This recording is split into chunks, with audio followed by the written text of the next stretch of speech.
4th year, and I presented at least two other times. So it's always good to see new faces. And old ones. And old ones.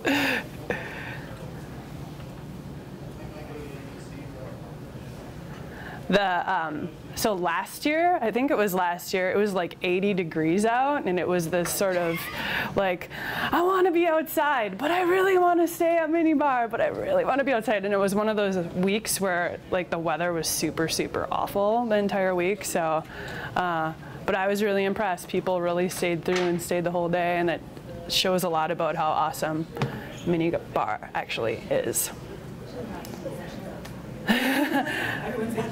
Yeah, exactly. A couple people tried to open up the doors in the cafeteria. They don't open, so just heads up. Okay, so I'll get started here.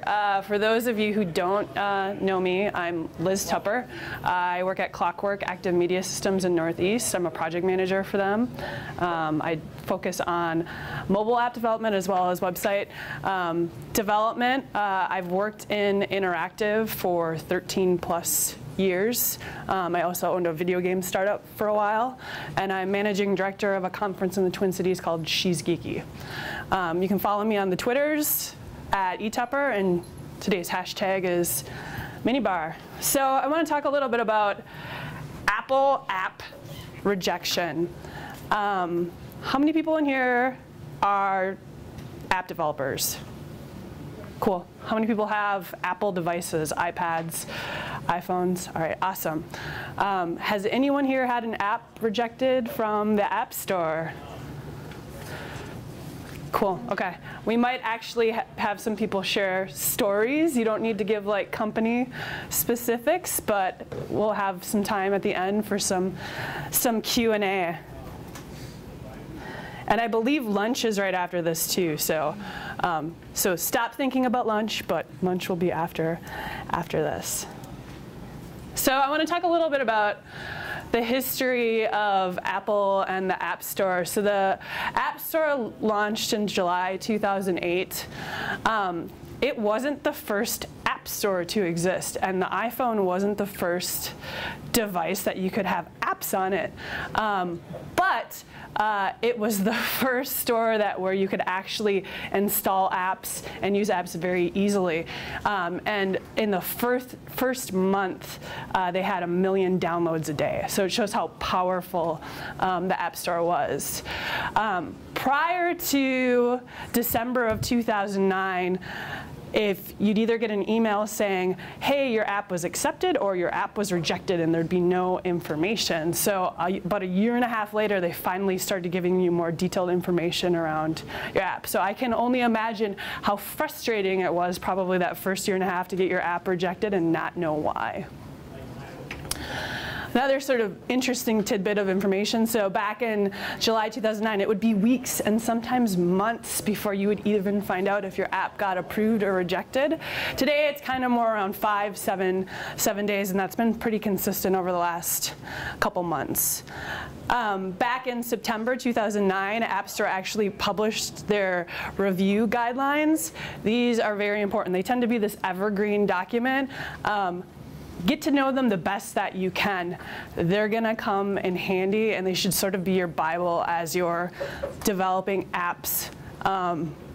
They're important to know. They can be somewhat cryptic.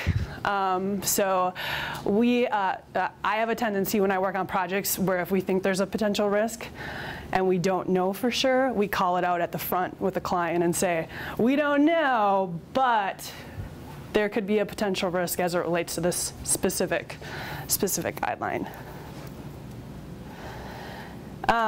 Checklist for iOS submissions. And I kind of want to talk about artwork first, and I'll go into all of these.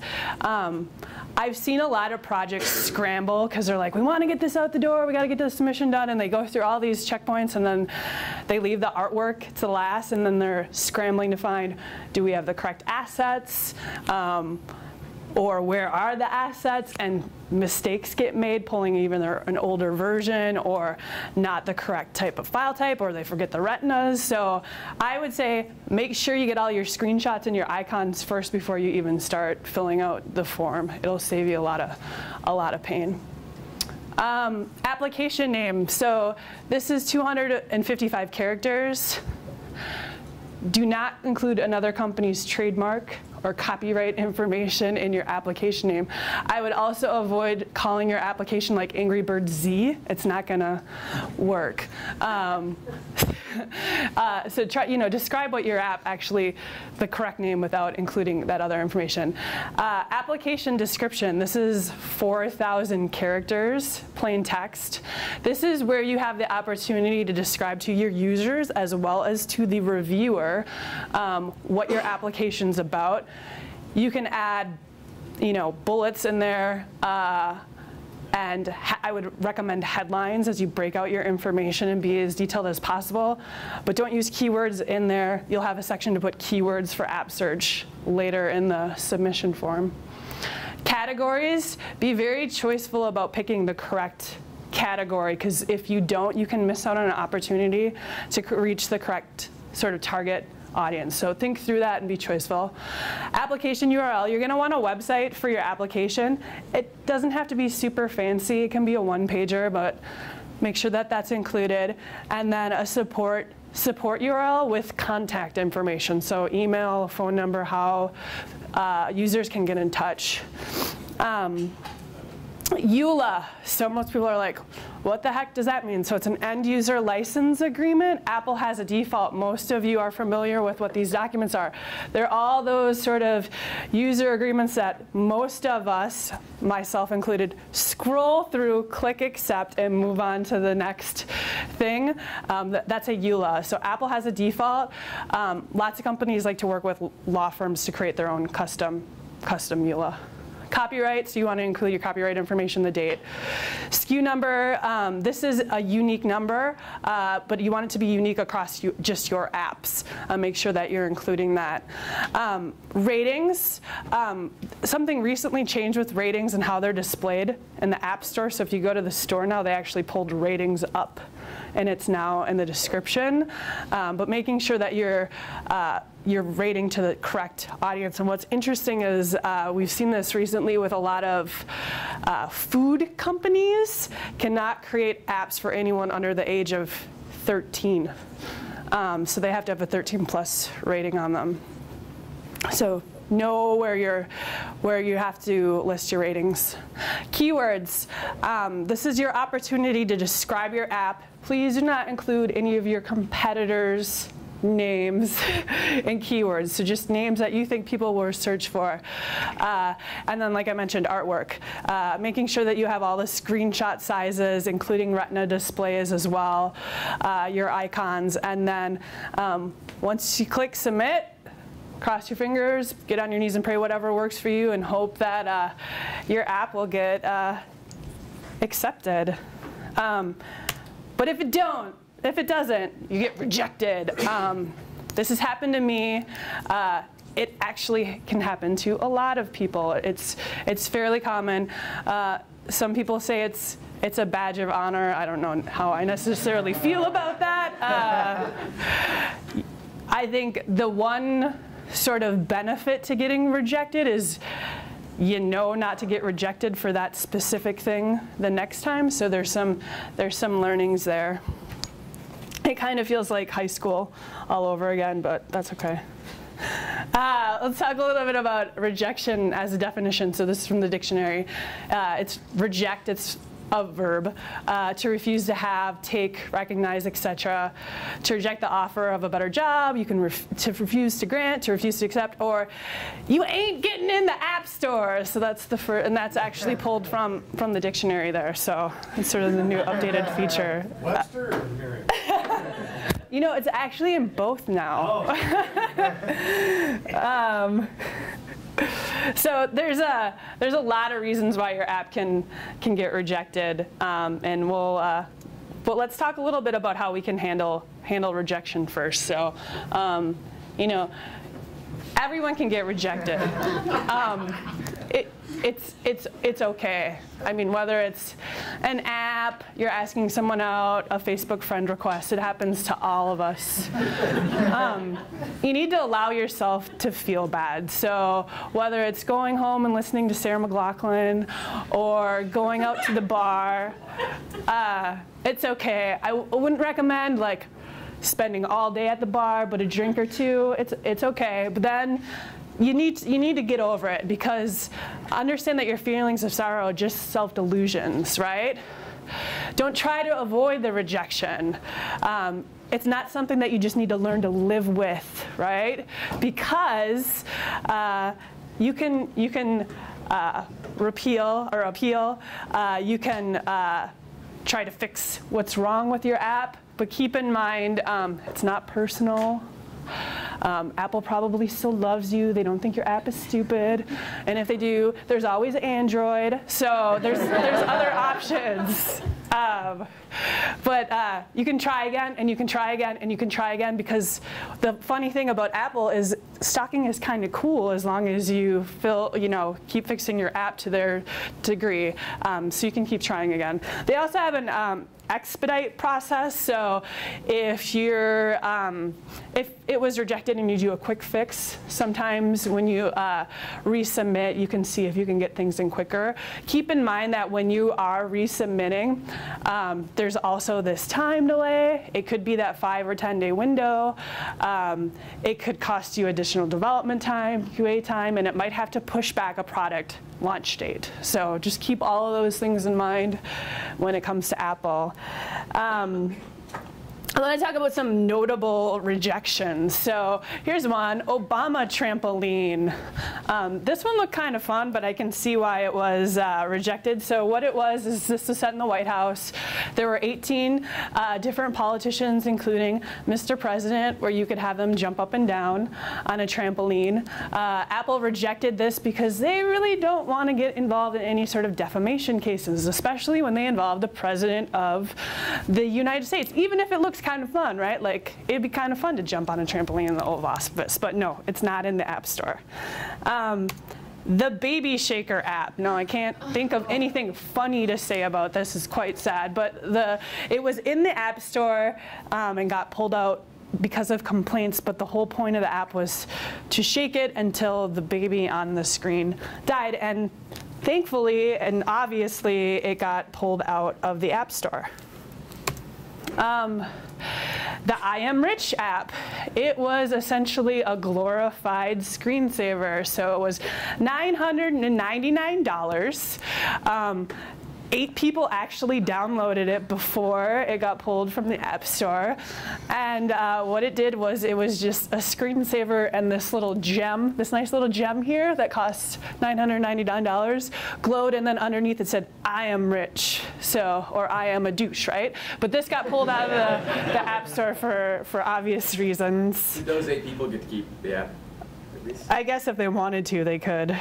Who cares? They're rich, right? I mean. Not reflecting that. And this is a more recent one. This just got pulled out like in the last 2 weeks. It was a game called Sweatshop. And it was, there was a couple of things going on with this. So obviously it was a game about sweatshops and managing offshore clothing factories, specifically I think in Syria. So there was some sort of information. They claimed it was sort of a game/news related event for Syria. But yeah, you could play as a middle manager, and players dealt with child labor issues and unfair working hours and poor working conditions. Apple didn't want any of this, so it was rejected for obvious reasons. To be fair, I think this is probably of those examples the only legitimate one, like because this has existed as a game online. Correct. And it's actually kind of an interesting experience. And of all the ones you've mentioned, it's the one that I would say is, I think, pretty wrongly rejected. Depends on where you want to fall, but yes, I mean, and we'll walk through some of like other specific reasons. I mean, Apple does have some strict guidelines as to why they may reject applications. So don't use Apple's name in vain. How about don't reference them at all, right? Your name, the description, the keywords, try not to reference Apple or any of their products. Avoid copying any existing functionality. So unless you're gonna come out with a new amazing browser or email client, I would recommend maybe avoiding that because you're most likely not going to get into the App Store. Repurposing use of Apple's graphics or other buttons within your own apps, that's a major no-no. No explanation or instructions with your submission. So someone's going to review your app, and they're going to review it personally, excuse me, as well as some probably automated scripts come into play. So make sure that if there's a username and password signed up that's required for your app, maybe you provide them an example username and password where they can go in, and don't wipe your database. So if there's information that people are going to be interacting with, have some sample data still in that database so that reviewer can see how the app's going to function in the real world. Make sure your privacy guidelines are clear. So if you're going to be collecting information, or that's essentially it, make sure you're letting people know that you're tracking their information and they have the ability to opt out or remove the app from their device. When you do your submission, please make sure to upload the correct binary. This goes back to the point of trying not to rush when you're doing the submission. Make sure that you're uploading the correct files, icons, etc. Here's another thing. Don't ask children for their contact information. There's laws that say children, so whether it's their name or their email address, an adult their guardians have to sign off on that. So please don't ask them for their information. Even more reasons for rejection. So locked content.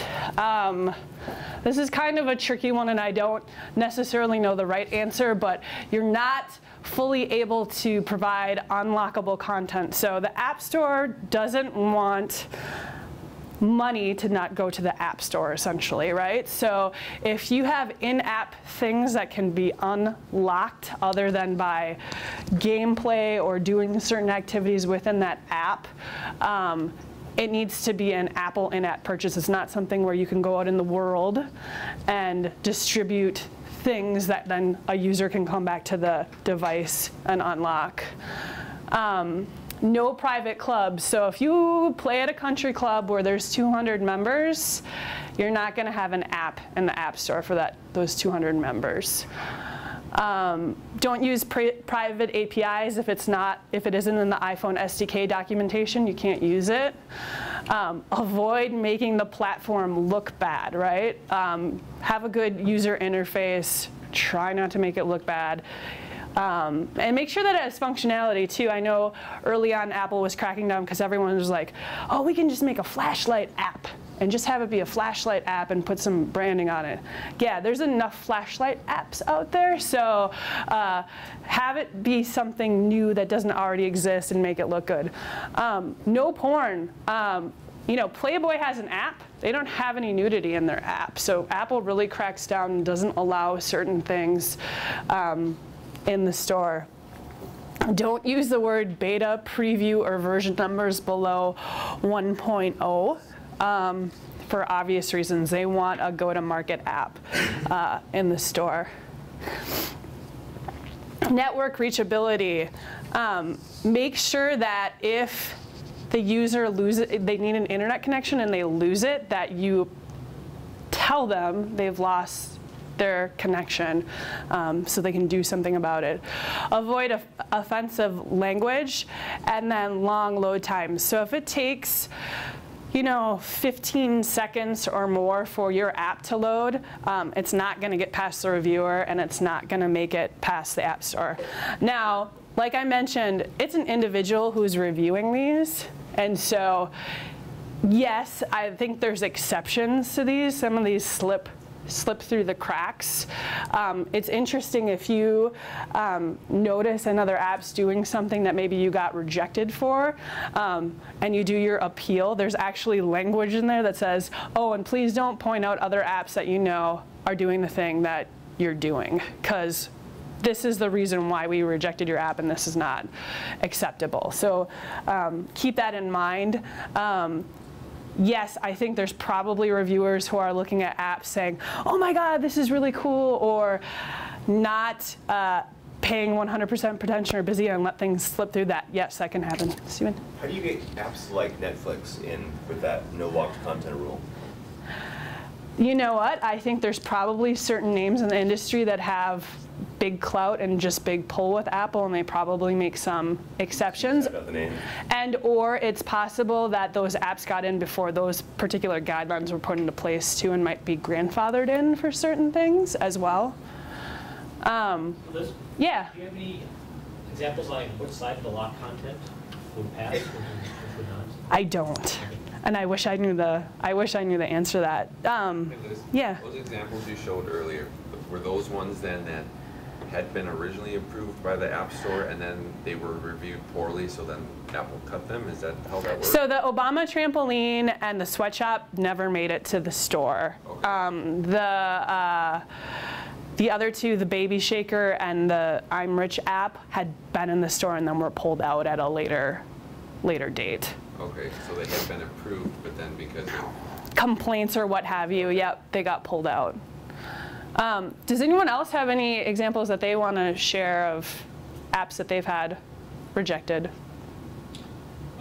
We had an app with locked content that we tried to use the what about Netflix excuse, and they were fine. So it seems somewhat arbitrary. Sure. I had an app that was similar to what you're saying about the we weren't testing properly for the network reachability issue, and it was rejected because in one context we didn't inform the user what was going on. Can a company, Liz, get clout? Like, say you have 2 or 3 apps on the store. Is the process for getting checked quicker probably because of past history, or no? No, not that I've found, but once again, it's really hard to say with these big names, like what type of network, what type of relationship Netflix has with Apple. It's hard to say. I mean, I've worked on some big named projects that didn't get any pull whatsoever with Apple. So it's hard to say how that actually works. It's kind of a mystery to me, and I would like to know because it would make my job easier. We once had an app rejected just for mentioning Android, like on the 4th page of the About screen. So don't mention Android. Good point. It seems like there's a lot of it is kind of the secret motivations of Apple. Like when they want particular things in their market, when they have a particular strategy in the future, then they'll have people in direct communication with those companies and kind of work with them to make sure everything's kosher. But then, even being a big name doesn't necessarily get you there, because if it's not gonna make them extra money or give them extra leverage somewhere, then what do they care? They already own the market. So right. It's extremely arbitrary and shadowy. Do they differentiate whether an app is free versus an app you have to pay for? Do they more stringent? Yeah, so I've seen some issues with apps that have in-app purchase that want to put third-party analytics in the application, and still trying to work through whether or not we can find a third-party analytics that they're willing to accept, or if we just have to completely strip out third-party analytics. So yeah, I think there are some variants in how strict they are with specific rules as it relates to that. One thing, going back to the log content, we have an app that actually is subscribed outside of the App Store, and it's kind of like Netflix, where I think the rule is you just can't sign up for it in the app. As long as you sign up outside, you can have subscription or locked content. Sure. It's like a marketing rule. You can't market your locked content through the app. Yeah, and you can't have any links to sign up for it in the app. It has to be done outside, and then they can log in and access your locked content. Gotcha. All right. I have a couple additional resources here.